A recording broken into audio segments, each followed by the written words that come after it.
ஒரு ஊரில் ஒரு குளம் இருந்துச்சான். அந்த குளத்துல 2 ஆமை வாழ்ந்து வந்துச்சான். அப்போ காக்கா, குருவி எல்லா பறவையும் வந்து அந்த குளத்துல தண்ணி குடிக்குமா.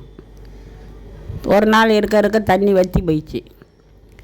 அப்போது மலை மேலே இருந்து பறவை, பராந்து இவங்கெல்லாம் வந்து கீழே வந்து வாங்க எல்லாருக்கும் உங்களுக்கு விருந்து வைக்கிறேன்னு சொன்னிச்சான். அதோட பறவைலாம் பறந்து போக பார்க்குது மலை மேலே. அப்போ அந்த ஆமை சொல்லுது, என்னையும் கூட்டிகிட்டு போங்களேன், நானும் வரேன்னா நீ எப்படி வருவேன், உன்னால் வர முடியாது, நாங்களாம் பறந்து போயிடுவோமேன்னு. எப்படியாச்சும் என்னை கூட்டிகிட்டு போங்க, என்னை உதவி பண்ணுங்கள், நானும் வரேன் அப்படின்னுச்சு. சரின்னு பாவப்பட்டு ஆளுக்கு ஒரு ரெக்கையை எடுத்து ஏறுவெடுத்து அது கையிலெல்லாம் கட்டி விட்டு 2 கையிலையும் பறக்க வச்சு கூட்டிகிட்டு போயிடுச்சு உசக்க மலை மேலே.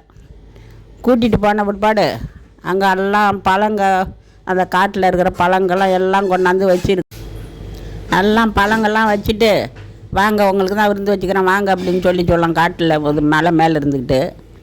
அப்போ இதில் என்ன ஆச்சுச்சான், ஆமை இருங்க நான் போய் பேசிட்டு வரேன்ட்டு ஆமை முன்ன போச்சான்.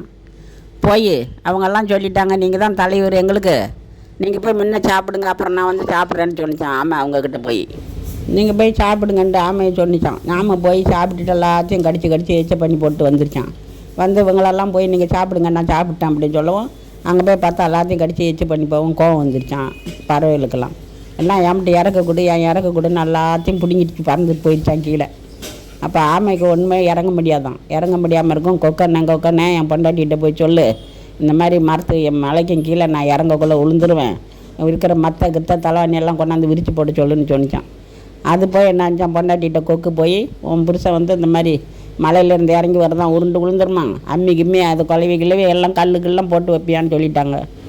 அதோட கல்லெல்லாம் போட்டு விரித்து போட்டுன்னு கொக்கு சொல்லவும், அந்த பொண்டாட்டி என்னாச்சும் எல்லாம் கல்லுக்கெல்லாம் மலைக்கும் கீழே விரித்து போடவும் அங்கேருந்து இறங்கி வந்துச்சான் ஆமை. உருண்டுக்கிட்டு வந்து கீழே விழுந்து உடஞ்சி போச்சான் முதுவில். இந்த கதைக்கு அர்த்தம் என்னன்னா, அதிக ஆசை துன்பத்துக்கு காரணம்.